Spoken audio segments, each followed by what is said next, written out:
Hervé Maillart, hello. Good evening. Very nice to greet you.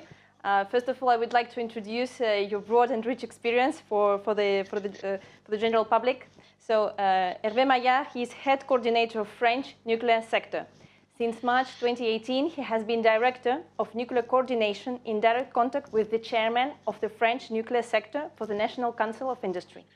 Hervé Maillart is also Secretary General of the University of Nuclear Skills. Between 2015 and 2018, Hervé Maillart was VP for International Relationships of the French nuclear fleet and chairman of different committees on standardization in the field of peaceful applications of nuclear energy and nuclear technologies. And previously, he was Group Nuclear Assets and Business Manager within the EDF, which is Electricité de France, the group which provides gas and electricity, involved in the management of 88 nuclear reactors worldwide. Until 2013, Hervé Maillart was involved in nuclear operation as director of the Nogent-sur-Seine nuclear power plant, and he was responsible for international teams and carried out several expert missions in the design of nuclear reactors in China, Russia, and Germany. So, a very broad and rich experience, and we have several questions for you because, as you know, energy is translated and informed. The issue is not only always about energy, but also lots about another aspect. And we would like to understand that in the nuclear energy debate, those who now oppose its use often refer to nuclear waste disposal as one of the biggest disadvantages, as it is harmful, of course, to people's health and the environment. The waste needs to be managed properly. However, many questions about this still remain, and what progress has been made in the recent years on the storage of radioactive leftover fuel, and what are the potential new long-term solutions in review to store nuclear waste? Yes, thank you very much for inviting me this evening. I would like first to discuss about volume, about the nuclear waste, because if we consider the weight, in fact, not the volume of nuclear waste, in France, each person produced 13 tons of waste per year, and only 2 kilograms of nuclear waste per year. So the volume of the nuclear waste and the weight of the nuclear waste is very little compared to all other waste. On these 2 kilograms, there are only 5 grams that are very active, very radioactive. So this is the first comparison, first figures that we have to have in mind. So the question about the storage of this nuclear waste is not the same compared to other waste. In France, we are working on several possible solutions. The first one is to reuse the active waste in the actual nuclear power plants with a fuel called the MOX, mixed oxide fuel. And we are working on some project to reuse, in fact, several times the mixed oxide fuel in the actual power plants to reduce the volume and the weight of this waste. On a longer term, we will also work on what we call Gen 4 reactors or fast breeder. There are some fast breeder in the world functioning, and we have some projects. They are paid, they are financed by the French government up to 500 million euro to develop the technologies that will be used after probably 2050 in order to reuse all the waste and to reduce the activity of the waste and to produce energy. It can be electricity, but it can be also steam for industrial. It can be produce of hydrogen, not directly, but via several chemical transformation. So we are working on this, and obviously we are also developing the CGO project in order to store the active waste under the ground in the northeast east of France. Okay, thank you very much. And another technical question is about most of the world's existing reactors, and of course in France also are of generation 2 and 3. And despite variations in age and design, most of these reactors have one thing in common. They all use water as a coolant. And so this increasing use of reactors, dependence on water, is making them vulnerable to climate change. How is this water problem addressed today? Yes, in fact, there are several types of water cooling for the nuclear power plants. If you are on the seashore, obviously, the question is not the same. If you are on a river, on a small river or on a big river, there are both situations in France. On the seashore, so you can use salted water, obviously seawater, and in the next years, we will not face a decrease seawater, and so we will build. You know probably that in France, the government has made the choice to launch 6 new reactors, and the 4 first of this reactor will be located on the seashore. And so for the third, for in fact, the 2 last, the 5th and the 6th reactors, we will build them in Bugey on the Rhône River. The Rhône is quite a big river, and we are studying, in fact, the different technological solution in order to reduce the use of water. When a nuclear power plant is on a river, we are taking water out of the river. We have some big towers, aéro-réfrigérants, to cool the water, and then we put some water back to the river. So if we consider all the situation in France, we are using only 3% of the water than we take out of the river. We have the objective to reuse the water locally, because we can reuse this water, for example, for some treatments, local treatments, and we are also working on the fact that we want to reduce the water that we use on each power plant. I can advise the person that are interested by this figure. We will produce in the next weeks, maybe next month, a technical documents explaining for each situation in France how we will handle all these actions. Okay, thank you.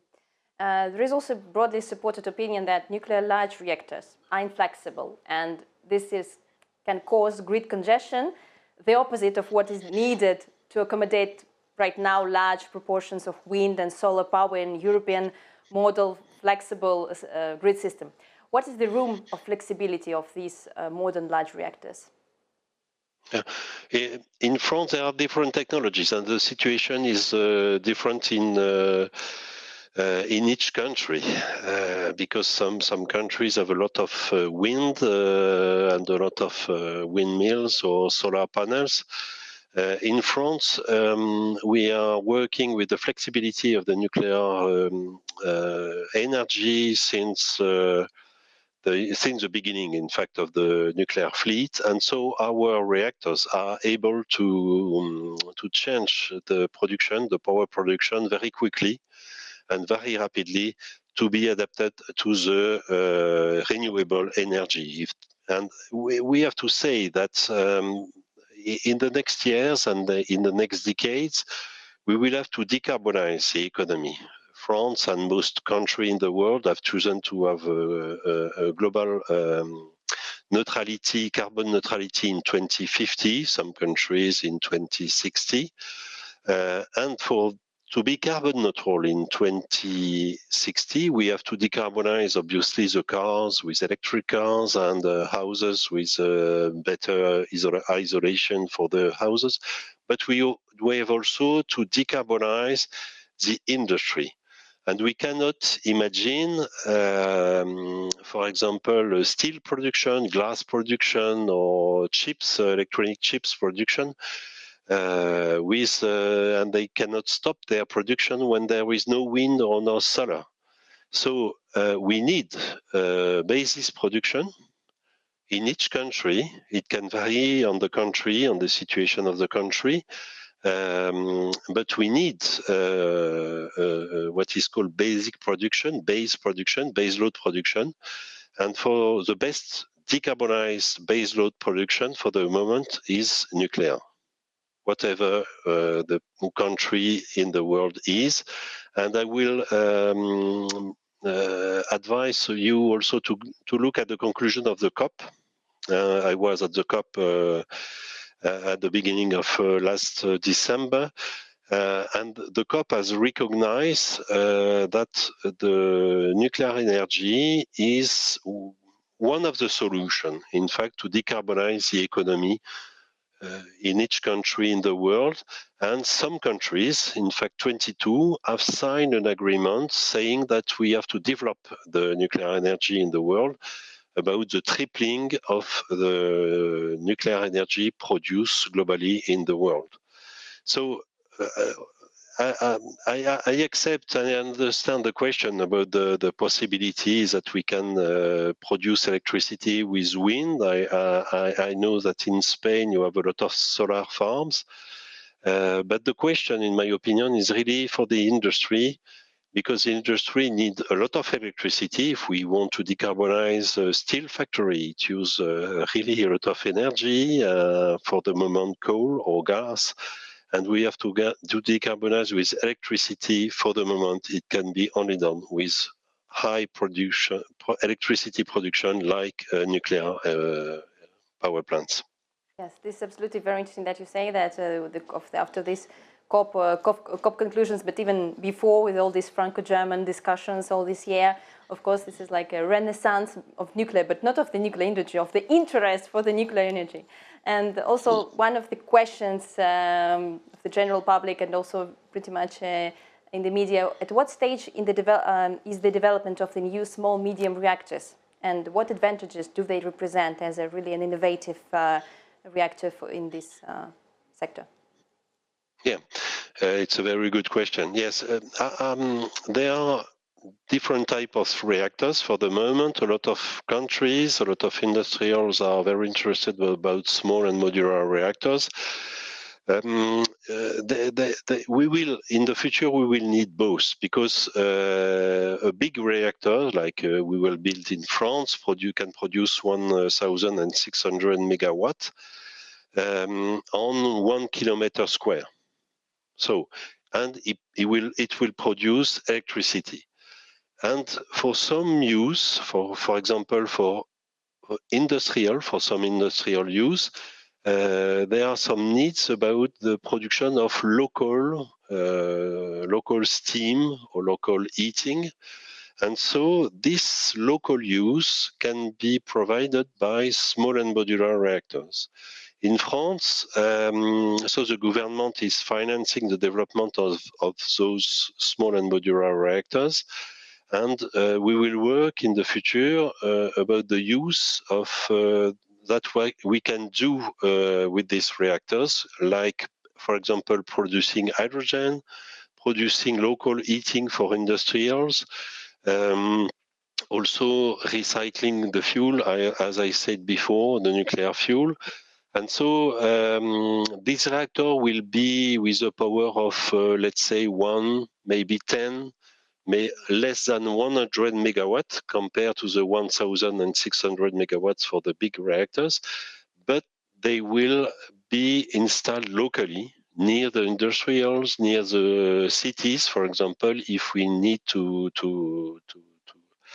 give power for a city. And this is a French situation, but a lot of countries that have very big landscapes are very interested about the small and modular reactors, because they can avoid also to develop very big and very long grids connection. A grid connection is quite expensive, quite complex. If we discuss about a country with several thousands of kilometers of distance, like South Africa, like Canada, like Russia, obviously, They have also already one small reactor. And so the use are not completely defined yet, but we are working on several use. Not only electricity production, but also some very local help for the people living near the reactors, the cities or the industrials.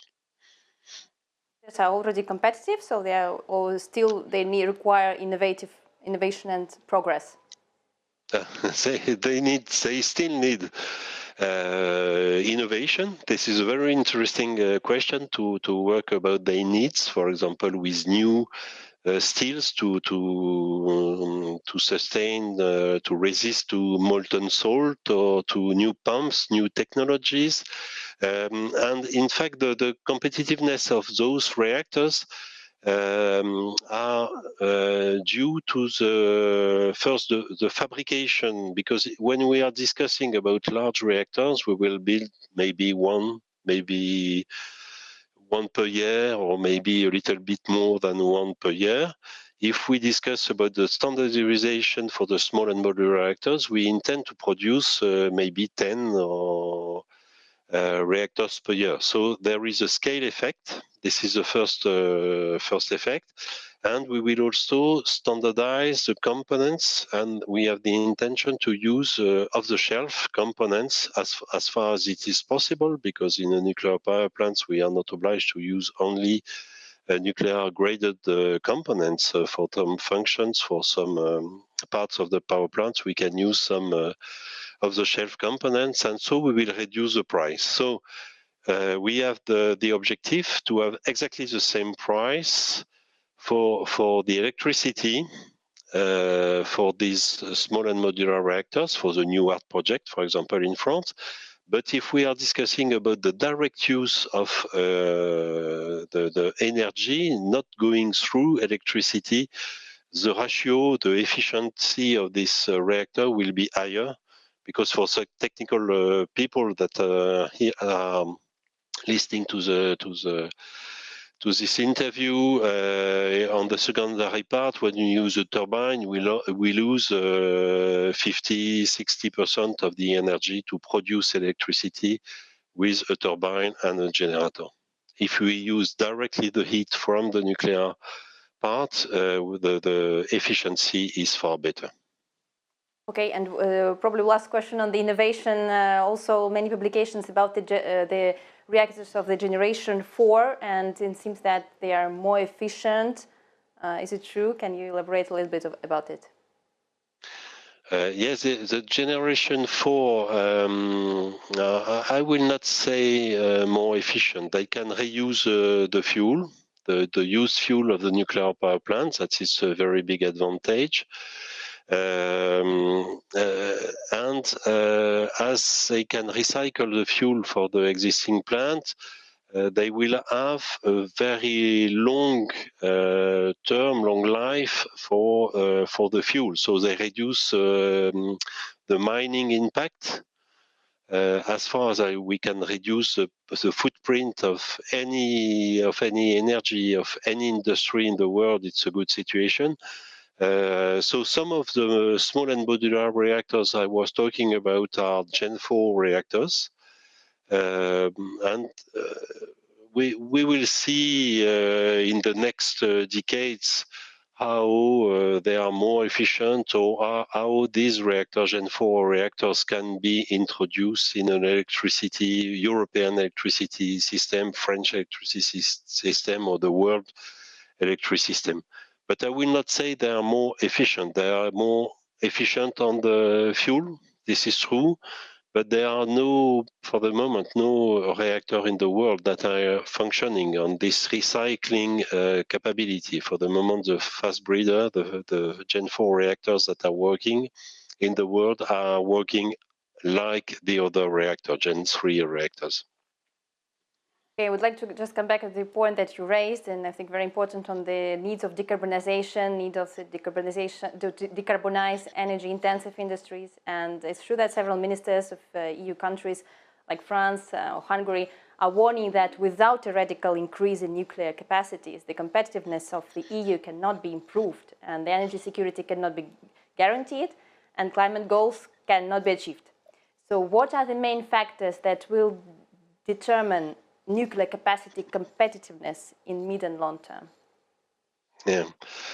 We are in France, as we are relaunching the nuclear industry, we are working on this question. In fact, to build a nuclear power plant, if I simplify, but I like to simplify, we need three things. We need people to build and to operate the nuclear power plants. So we have to train people from the scholar system, for welders, for operators, for electricians, and so on. We need the capability to produce the components of the reactor vessel, to produce steam generators, and so on. So we need an industry. And the third thing that we need is financing. Concerning financing, we have to take into account that the price of the nuclear energy is due at 70% by the investment. Why it is this figure? Because when we start to build a nuclear power plant, a large one, we will operate it after, let's say, 8, 7 years, maybe 10 years. And so the price of the capital is very expensive for a nuclear power plant. If we can guarantee that the money, for example, with some guarantee from the government, some guarantee from the banks or national banks, international banks, this will reduce the price of the capital and reduce the price of this 70% of the price of the electricity. I don't want to compare, but if we look at this figure, for example, for the gas production, the price of the gas energy, gas electricity is due at 70% by the price of the gas. So if you double the price of the gas, it will mean that your price of electricity will raise a lot. So that was we have seen several 2 years ago. So the main program that we are developing in France, and the responsibility of my team is to write this program and to propose this program to the French government and to discuss this program, to validate this program with the French government, is working on these three pillars for having the people, having the industry, and having the possibility to guarantee some financing coming from the government. Competitiveness also, do you think that nuclear sector can give this level playing field also to major production of hydrogen as also one way of decarbonization? We are looking at this question. I will not say yes or no today. We have some technical challenges to be behind us to answer this question. We can produce hydrogen with the electricity produced by the nuclear power plants. The problem, the question when we are doing that is that we are not taking the best of efficiency, because to produce electricity, as I explained, we will lose 60%, maybe more, of the energy produced. So we are working on this, on some question in order to produce hydrogen with better efficiency, not using using less electricity and using steam and using heat directly coming from the nuclear, in order to increase the efficiency. So this question, for the moment, I will say there are a lot of programs, a lot of research made on this subject, but in my opinion, the question is not solved completely now. I hope it will be completed in the next years. Okay, and I just also come back to your words that you say you like to simplify, and I think this is the key to understand all these nuclear things, because sometimes it seems so complicated, but there is still a desire to understand. And this is my question, that why historically in France the society has been supportive and in favor of nuclear power developments, despite main and human common safety concerns. And of course it's not the case in other European countries like Germany or the neighboring Spain. In your opinion, what are the main reasons of this support at national level? Yes, I have to say that after the Fukushima event in 2011, the opinion in France was not as favorable as today. In fact, at this period in 2015 up to 2020, people were in majority not favorable to nuclear, at approximately 60% not favorable to nuclear and much more favorable to renewable and so on, or to gas, for example, in France. And after the recent events, the COVID crisis, showing that we have to rely on local energy, local productions, and obviously the Ukraine situation, that when the price of the gas raised a lot, up to more than 100 megawatt per 100 euro or 200 euros per megawatt hour. In fact, the situation in France is that most people now are in favor of nuclear. And we are communicating a lot about the fact that nuclear is a must if we want to decarbonize completely an economy. I will not say a word about different countries because each country has its choice. Obviously, I think the French choice are the good one. But now the situation in France is favorable, but it has not been the case several years ago. Okay. Hervé, thank you very much for sharing these views and this so rich experience, technical opinion on all these questions. It's very important. Thank you very much. Merci beaucoup pour partager cette vision avec nous. Merci beaucoup. Thank you very much.